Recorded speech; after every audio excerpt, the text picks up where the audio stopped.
Dora sat in her room, the dim light from a single bulb casting long shadows on the peeling walls.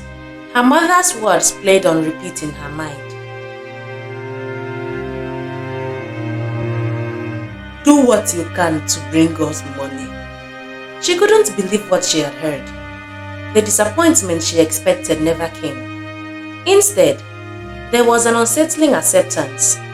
Her mother wasn't just indifferent, she was complicit. Desperate to unburden herself, Dora decided to confide in her only friend, Priska. But this secret was heavier than anything she had ever shared. Would Priska understand, or would she judge her? The next day, Dora waited for Priska at her small apartment. She paced nervously, rehearsing how she would reveal her secret. When Priska finally arrived, Dora wasted no time. Priska, I have something to tell, something big. She started, her voice barely above a whisper. Dora's eyes narrowed in concern. I'm listening, Priska said, putting down her books. Dora took a deep breath and spilled everything. The affair with the landlord, her mother's reaction, the burden she carried. Priska's face remained unreadable. After a long pause, she finally spoke. Dora, you are in danger. This isn't just about money. There is more to this than you realize. Dora frowned. What do you mean? Priska leaned in closer, her voice dropping to a whisper. I've heard things about our landlord. Dark things. Rumors about how he manipulates young girls, uses them, and when they try to leave, they disappear. Dora's heart pounded in her chest. Disappear? What are you talking about? Priska continued, her tone urgent. There was this girl from our school, Lillian. She was involved with him too. One day she stopped coming to school. No one knows what happened to her, but the whispers all point to him. Dora's world spun.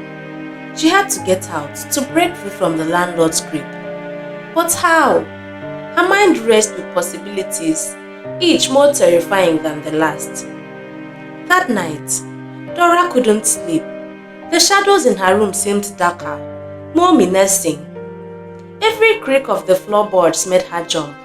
She felt trapped, like a pawn in a game she didn't understand. The next day, Priska came to her with a plan. You need to get evidence, she said. If you can prove that he's doing what we think he's doing, we can go to the police. Dora was hesitant, but knew there was no other way. They began to devise a strategy, using a hidden recorder and Priska's small camera to capture any incriminating conversations. Their plan was risky, and the stakes were high. Dora agreed to meet the landlord one last time, pretending to continue the arrangement. But this time, she was armed with a recorder hidden beneath her clothes. The meeting was tense. The landlord's demeanor was different, darker, more controlling. He sensed Dora's hesitation and pressured her for answers. Why are you so distant? He demanded. You are not thinking of leaving me, are you? Dora forced a smile. No, of course. I'm just tired. The landlord's eye narrowed, but he didn't push further. After the meeting, Dora handed the recorder to Priska, who immediately began reviewing the audio.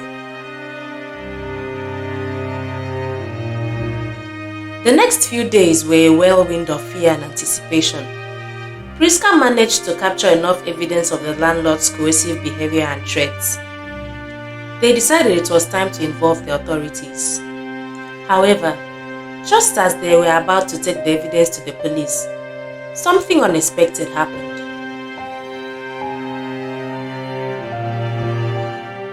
Dora returned home one evening to find her mother missing. There was no note, no sign of struggle, just an eerie silence that filled the house. Panic gripped Dora. She rushed to Priska, her mind racing with worst-case scenarios. He knows! He knows! Dora whispered, tears streaming down her face. He took my mother! Priska's face hardened. Then we need to act fast. They went to the police with their evidence, explaining the situation in detail. The authorities took their claims seriously and launched an investigation. Days turned into weeks and there was still no sign of Dora's mother.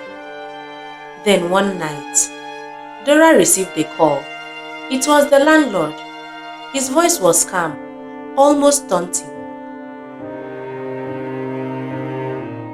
You think you can outsmart me? You will never see your mother again if you don't stop this nonsense. Dora's blood ran cold, but she wasn't alone. The call had been traced by the police and they were closing in. She was so broken, with her mom missing and her best friend not taking her call the same day. She was only banking on the police. When the police finally traced the call and went to the location, the landlord was there. But he was not the kidnapper. He was being kidnapped. What is going on here exactly? The landlord, Dora's mother, Priska, and another man. When Dora arrived at the police station, she was surprised to see her best friend. She ran to her, but her best friend was acting cold and different. The police carried out investigations, and the landlord confessed that he was sleeping with Priska before he started sleeping with Dora. He said that one day, Priska confronted him and told him that she knew everything and that she was going to make him regret leaving her for her best friend. According to the landlord, one day Priska came to visit him.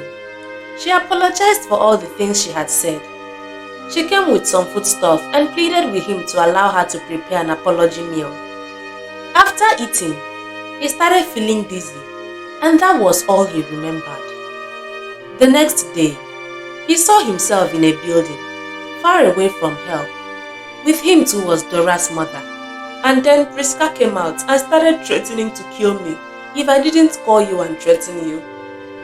She said that she didn't want money, that she just wanted to make everybody suffer for attempting to take what was hers. Dora was shocked. Never would she have thought that her best friend had dealings with the landlord, or that she was capable of kidnapping. Her mother and the landlord were released, and Priska was prosecuted. And that is the end of the story. But when it happens like this, who then should we run to? Even friends that should be trusted cannot be trusted. Are people not supposed to open up at all? Although the story ends, but the lessons linger.